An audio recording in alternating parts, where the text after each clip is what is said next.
오늘은 칼빈의 성경 해석학에 대해서 지난 시간에 이어 공부하겠습니다. 칼빈은 원래 인문주의 학자가 되는 것이 꿈이었습니다. 그래서 그 방편 중에 하나로 법학을 공부했습니다. 그러다가 나중에 신학으로 바꿨습니다만 그 당시에 성행했던 인문주의 영향을 받았던 것입니다. 당시의 학풍은 인문주의가 주류였습니다. 이 앞 시간에 루터에 대해서 잠깐 배웠지만 루터도 인문주의 영향 가운데 있었습니다. 그런 영향으로 자신의 신앙 고백서에 당대에 유명했던 장 게르송이라는 인문주의 학자를 10여 년 동안 계속 언급할 정도였습니다. 그만큼 종교개혁 당시에는 인문주의가 성행했습니다. 종교개혁 당시에 처음으로 인문주의라는 말을 사용한 사람은 이탈리아의 프란체스코 페트라치였습니다.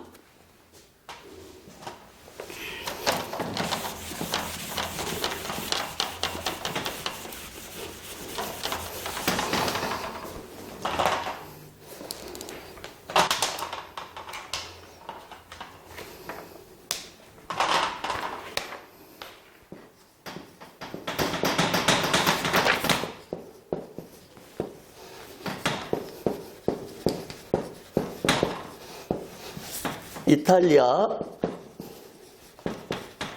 페트라치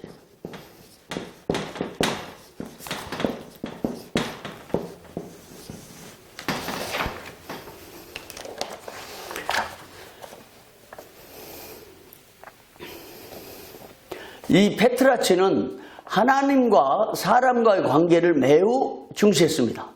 우리가 생각하기에 인문주의 하면 신앙과는 거리가 먼 일반 학문으로 생각하지만 중세 이후에 종교개혁 당시에는 그렇지 않았습니다. 인문주의를 연구한 학자들이 대부분 성경을 바탕으로 학문을 전개했습니다. 그래서 이 페트라치 역시 하나님과 사람과의 관계를 매우 중시했습니다. 사실상 이 당시의 인문주의자들이 추구했던 하나님과 사람과의 관계, 곧 교제, 교통, 이것이 바로 영성의 핵심이었습니다. 칼빈 이후 청교도 시대의 영성의 심장부를 하나님과의 교제, 이렇게 얘기를 합니다. 일반적으로. 그래서 청교도의 왕자라 불리는 존 오웬,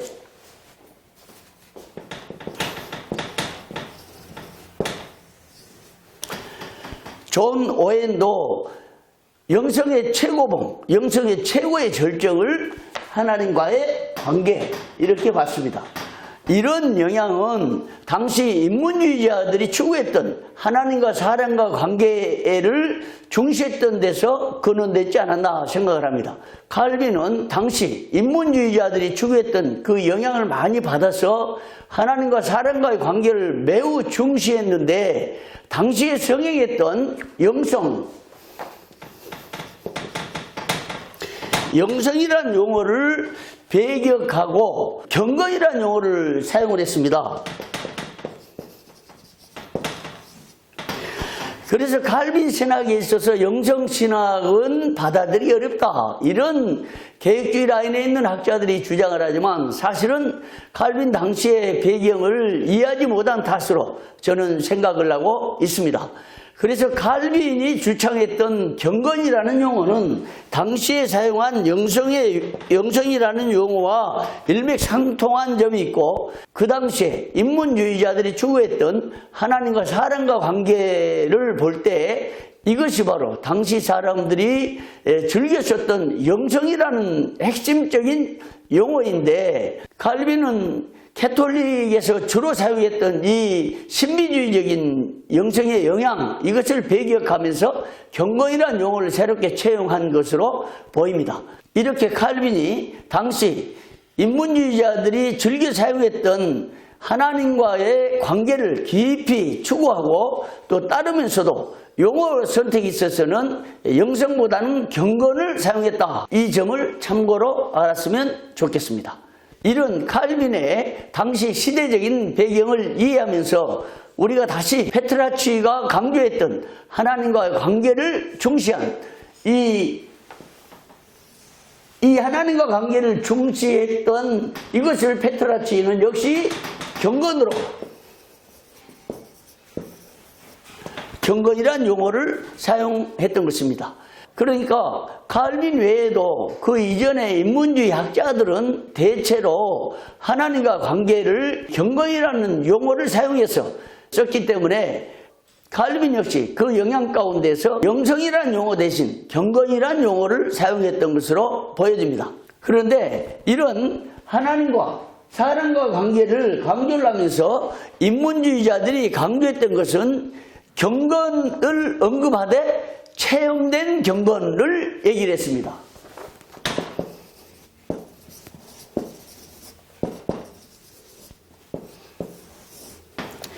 자기 삶 속에서 경험한, 자신이 직접 체험한 하나님과의 관계. 그러니까 칼빈이 당시 인문주의자들로부터 영향을 받았던 가장 중요한 요점 중에 하나는 체험된 경건, 이것을 칼빈도 영향을 받은 것으로 보여집니다. 당시 인문주의자들처럼 칼빈 역시 경건을 최고의 덕목으로 생각을 했습니다. 그래서 결국 인문주의자들은 하나님과 사람과 관계를 강조하면서도 근본은 성경으로 돌아가자라는 것이었습니다. 성경.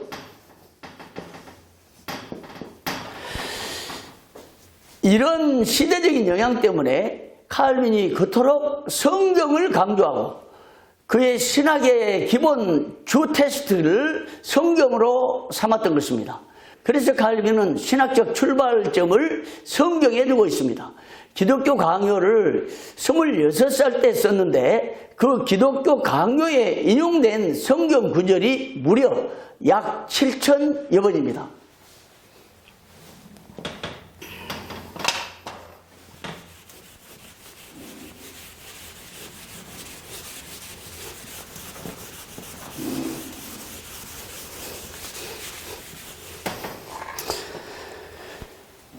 저는 칼빈을 강의할 때마다 이 부분을 말할 때 늘 부끄러움을 느낍니다. 여러분 지금 우리 신대원에 입학한 그 학생들의 연령이 어떻습니까? 주로 대학을 졸업하고 혹은 직장 생활하다 온 여러 사람들 볼 때 25, 6, 9, 30 또 훨씬 넘은 여러 사람들이 있을 것으로 생각됩니다. 그런데 칼빈이 26살 때 기독교 강요를 썼어요. 여기에 성경을 인용한 구절이 약 7,000 구절. 그 중에 구약이 4,000여 번, 신약이 3,000여 번. 여러분 한번 생각해 보십시오. 26살 때 저서를 썼는데 그 기독교 강요가 종교개혁의 입문서고 또 성경의 요약, 축약판이라고 할 정도로 뛰어난 작품이었는데 그 저서 속에 성경 구절이 7,000여 번 인용됐다는 것은 아마 성경을 거의 암송한 수준이었지 않나 생각을 합니다. 우리가 보통 설교를 준비할 때 성경 구절 한 절 찾아내려면 성경 사전을 검색하고 인터넷에 성경 구절을 쳐서 그 성경 구절을 알아내는 게 거작입니다. 당시에 이런 검색 도구가 없는 상황 가운데서 칼빈이 기독교 강요에서 7,000여 번의 성경을 인용했다는 것은 정말 놀라운 일입니다.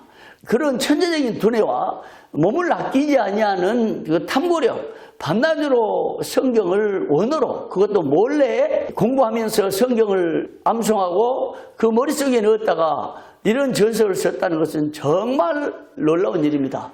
그것 하나만 봐도 이 칼빈의 신학이 얼마나 위대한지, 그렇게 성경을 중심으로 신학을 전개했기 때문에 거기서 태동한 장로교 신학을 우리는 지금까지 따르고 있는 것입니다. 한국 교회에서 특히 우리 합동교단은 100여 년 동안 장로교 신학 또 칼빈 신학을 중심해서 지금까지 왔는데 세계 교회가 500여 년 동안 칼빈이 주창했던 장로교 신학 또 성경적 신학을 따르고 있는 것입니다. 그만큼 칼빈의 신학이 뛰어난데 여러분 이 신대원 과정을 졸업하기 전에 반드시 필독해야 할 책 하나 있습니다. 그것은 곧 기독교 강요입니다. 제가 총신대학교 신학대학원에서 8년 동안 개혁기 영성 신학을 가르치면서 해년마다 한 과제를 낸 게 있습니다. 기독교 강요를 전권 읽은 사람은 보너스 점수를 준 적이 있어요. 그런데 놀랍게도 신학대학원 시절에 기독교 강요를 전권을 읽은 학생들이 그렇게 많지 않습니다. 저는 이것을 보면서 한국 장로교 그리고 합동 우리 총회에 문제가 어디가 있느냐, 신학의 부재로 보는데 결국 신대원 졸업하면서 기독교 강요를 전권 습득하지 못하고 또 칼빈의 신학이 무엇인지 못하고 결국 개혁주의 신학의 실종이 오늘 현대교회가 우리 장로교 합동 측의 문제점이라 이런 생각을 학기마다 해본 적이 있습니다. 이번 시간에도 여러분 꼭 이 칼빈이 나왔으니까 여러분 앞에 권면하고 당부하고 싶은 것은 이 기독교 강요를 반드시 신대원 졸업하기 전에 읽고 나가시기 바랍니다. 근데 이 기독교 강요는 워낙 방대하고 성경적이기 때문에 성경을 요약해 놓은 것과 같은 축약판이기 때문에 이것을 한 번 읽어서는 안 되고 몇 번이고 반복해서 이것만 습득해도 신론, 기독론, 인간론, 또 교회론, 성령론 등 다양한 조직신학의 분야를 다 꿰뚫을 수 있다라고 보는 것입니다. 그래서 꼭 기독교 강요를 필독하고 이 학교를 떠나시기를 바랍니다. 인본주의자들이 좀 전에 언급한 대로 성경으로 돌아가자. 그러니까 당시의 시대적 영향이 얼마나 중요한지 모릅니다. 사상적인 영향, 또 그 시대를 꿰뚫는 한 시대 흐름, 이런 영향 가운데서 당시 인본주의자들이 강조했던 성경으로 돌아가자, 하나님과 사람과의 관계를 강조했던 인본주의자들의 그 영향에 따라서 칼빈도 성경으로 돌아가는 그 사상을 거기에서 배운 것입니다. 그 성경을 기독교 강요에 압축해서 해설하고 적음으로써 종교개혁의 교과서, 종교개혁의 대본을 마련했던 것입니다. 당시의 인문주의자로서 프란체스코 페트라치 이후에 유명했던 인문주의 학자는 장 게르송입니다.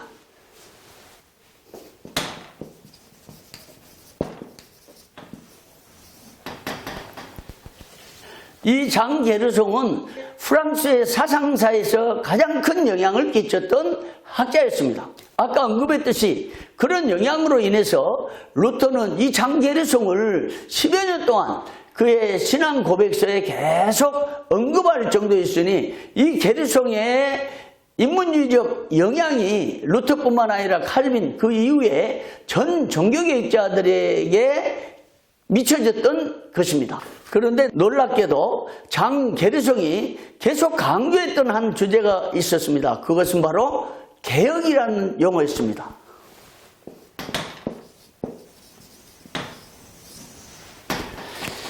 참 특이하죠. 장 게르송은 이렇게 개혁을 주장하면서 영적 생활의 개혁을 주장했습니다.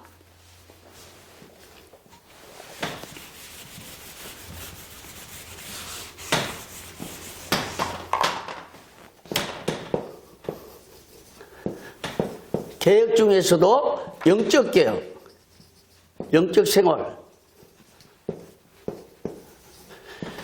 그러니까 종교개혁자들의 사상적 배경이 된 것이 이 인문주의자들의 사상이었습니다. 그래서 게르송은 이 영적 생활에 있어서 기도, 말씀, 겸손,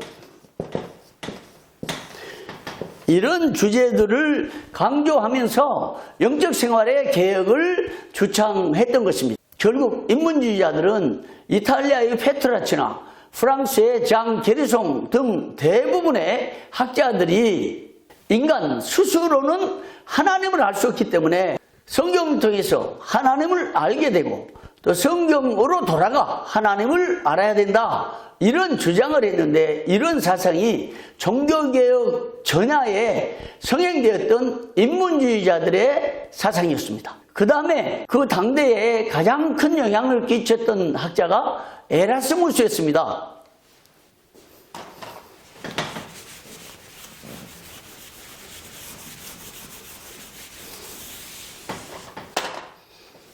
페트라치, 게르송, 그 다음에 에라스무스. 대표적인 인문주의자들이었는데 특히 이 에라스무스는 그동안에 사변신학을 절대 배격했습니다. 이런 신학에 있어서 사변적인 영향은 중세 때부터 또 종교개혁 당시 그리고 근대에 이르기까지 계속 이어져 내려왔습니다. 사변신학은 인간의 이성으로 신학을 연구하고 묵상하고 또 신학을 펼쳐가지만 사변신학은 생명이 없는 신학, 죽은 신학에 머무를 수밖에 없다라는 이유 때문에 사변신학에 머무르서는 안 된다. 에라스무스가 이렇게 주장을 했습니다. 그리고 에라스무스는 추상적인 신앙 태도도 거부를 했습니다. 그래서 내면적인 신앙의 변화를 통해서 영적 삶으로 경건을 추구해야 된다. 역시 에라스무스도 경건을 강조했습니다.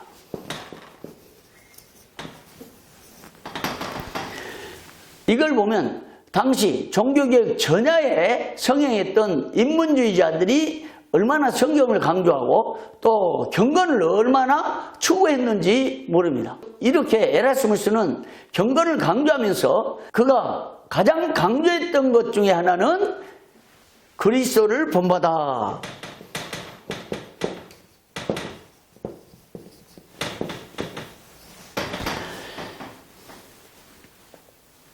여러분 그리스도를 본받아라는 책 알죠? 토마스 아켄피스가 지은 이 그리스도를 본받아 아주 고전적인 책으로 유명합니다. 여러분 이 책도 반드시 읽었으면 좋겠습니다. 여러분의 개인의 신앙 형성을 위해 또 영성의 증진을 위해서 이 책을 꼭 필독했으면 좋겠습니다. 근데 당시에 에라스무스가 영성의 핵심으로 강조했던 것이 이 그리스도를 본받아라는 구호였고 정신이었습니다. 에라스무스 역시 아까 앞에 페트라치나 또 장게르송이 언급했던 것처럼 체험된 경건, 자기 자신이 직접 인격적으로 그리스도를 만나야 되고 또 깊은 묵상을 통해서 성경으로 돌아가 하나님을 인격적으로 만나야 한다. 이것이 당대 인문주의자들의 영성의 핵심, 곧 경건의 핵심이었습니다. 이것이 체험된 경건이었던 것입니다. 당시 인문주의자들이 강조했던 것은 경건으로서 체험된 경건, 그것을 어디 찾느냐? 성경에서 찾아야 된다. 성경으로 돌아가자. 이런 주장을 계속 했던 것입니다. 그런 영향이 종교개혁자들에게 미쳐서 칼빈도 역시 성경을 일생의 신앙의 주 텍스트로, 종교개혁의 교과서로 또 자신의 신학과 사상을 펼치는 한 주 교재로서 성경을 강조했던 것입니다. 칼빈도 이런 영향을 받아서 자신의 신앙과 설교와 또 개혁과 또 목회 등 일생의 모든 것들을 성경에 기반을 두고 살았던 것입니다.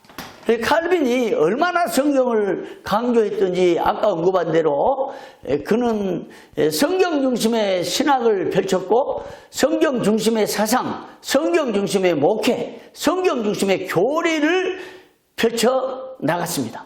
그래서 칼빈과 그 후에 모든 개혁자들은 성경으로 돌아가자, 그렇게 강조를 했던 것입니다. 이것을 보면 신학이 형성되기 직전에 그 삶의 배경이 얼마나 중요한지 모릅니다. 그런 차원에서 우리는 교회 교육 대단히 중요합니다. 요즘 코로나 시대 때 바르게 교육을 할 수 없죠. 모이질 못하고 비대면으로 공부를 하잖아요. 그런 상황에서 여러분들이 주일학교 또 전도사로서 또 맡은 교인들의 교육을 어떻게 신앙 지도를 할 것인가, 이 코로나 시대의 방법을 연구를 해야 됩니다. 우리 SNS를 통해서 다양한 방법으로 연구를 해서 이 신앙 교육을 잘 해갈 수 있도록 관리하고 지도하고 부지런히 돌봐야 됩니다. 목회라는 것은 케어하는 건데, 교인들을 케어하고 교인들을 돌보는 건데, 지금 여러분들 우리 시대에 걸맞는 목회 방법론, 목회 도구들을 지금 잘 개발해야 될 것으로 보입니다. 그러면 칼빈이 그렇게 영향을 받았던 이 성경을 어떻게 해석할 것인가, 이것이 칼빈에 있어서 과제였습니다. 칼빈이 성경 해석을 어떤 사상 가운데, 어떤 배경 가운데 하게 됐는지를 지금까지 쭉 살펴봤는데요. 칼빈의 성경 해석은 그런 인문주의자들의 영향, 성경을 강조하는 체험된 경건을 추구하는 가운데서 해석의 방법론을 세웠던 것입니다. 그래서 칼빈이 성경을 해석하는데 가장 크게 영향을 끼쳤던 것들을 정리하면 이렇습니다.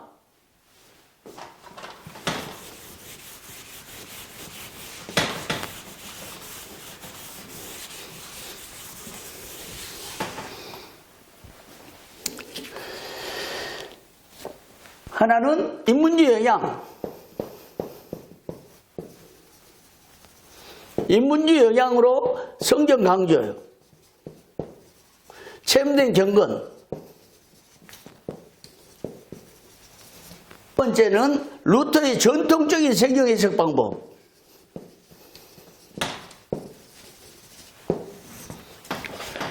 루터가 채용했던 기존의 알레고리카라는 방법을 버리고 기존에 전통적으로 내려왔던 사중적 해석 방법론보다는 역사적이고 문법적인 해석을 강조했다 하는 거였고요.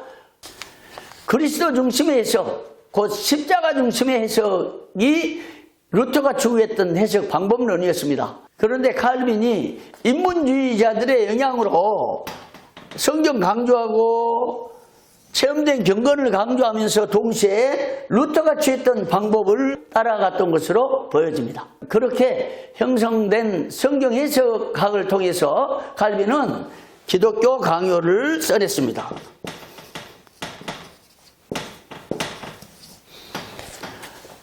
단순히 기독교 강요는 칼빈이 써낸 작품이라기보다는 성경을 신학적으로 또 역사적으로 해석해서 교리를 형성했다라고 볼 수가 있겠습니다. 이런 배경 가운데서 칼빈이 추구했던 성경 해석의 방법론은 두 가지였습니다. 하나는 역사적인 방법, 히스토리컬. 하나는 문법적인 방법.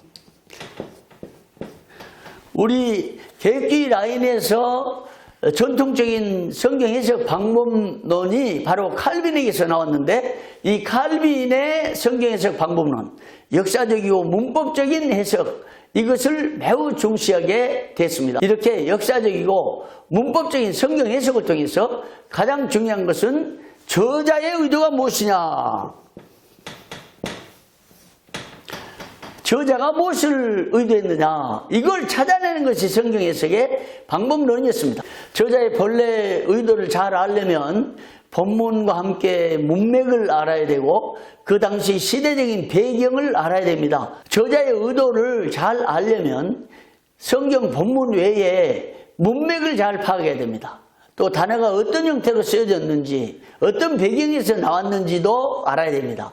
그리고 그 성경이 어떤 장르에 속하는가, 시가서인가 역사서인가 또 서신서인가 애언서인가 등의 이 장르를 파악하는 것이 매우 중요합니다. 이런 식으로 칼빈에 이어서 개혁주의 성경 해석학을 정립해 준 학자가 우리가 많이 들어봤던 루이스 벌커프입니다.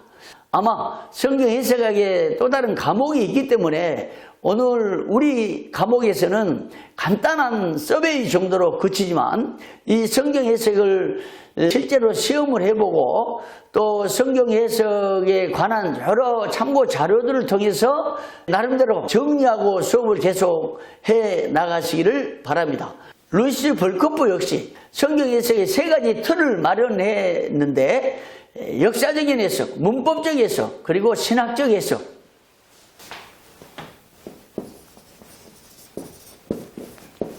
역사적, 문법적, 신학적. 루이스 벌코프가 세웠던 이 성경 해석의 세 가지 방법론은 계속해서 칼빈에 이어서 개혁주의 성경 해석의 방법론으로 정착이 되었습니다. 그리고 개혁주의 라인에서 성경 해석 분야에 있어서 빼놓을 수 없는 학자는 바빙크입니다. 헤르만 바빙크. 바빙크의 특징은 성령의 조명을 강조했다.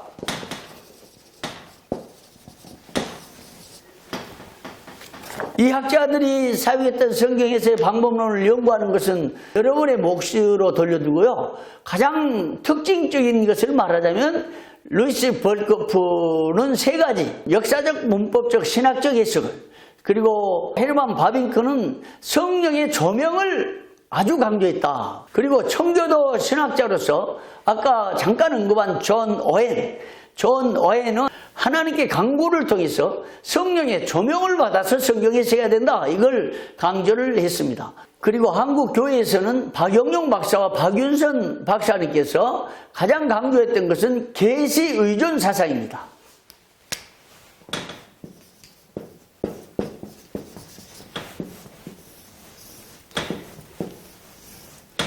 계시 의존. 우리 한국 교회, 특히 장로교 합동측 신학에서 가장 중요한 성경 해석의 원리, 또 신학의 방법론 중에 하나가 바로 계시 의존 사상입니다. 이런 성경 해석의 방법론을 개략적으로 알면서 마지막으로 가장 중요한 성경 해석의 출발선이 어디 있느냐. 아까 인문주의자들이 강조했던 것처럼 그 경건 중에서 체험된 경건.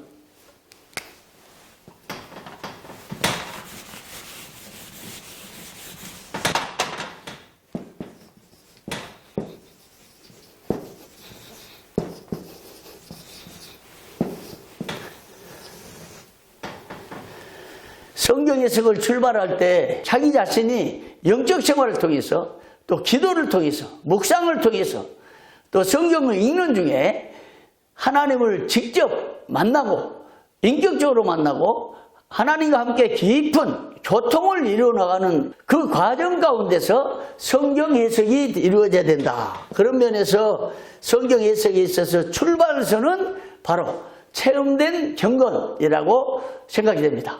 오늘 여기까지 마치고요. 다음 시간에 계속 이어가겠습니다. 여러분 고맙습니다.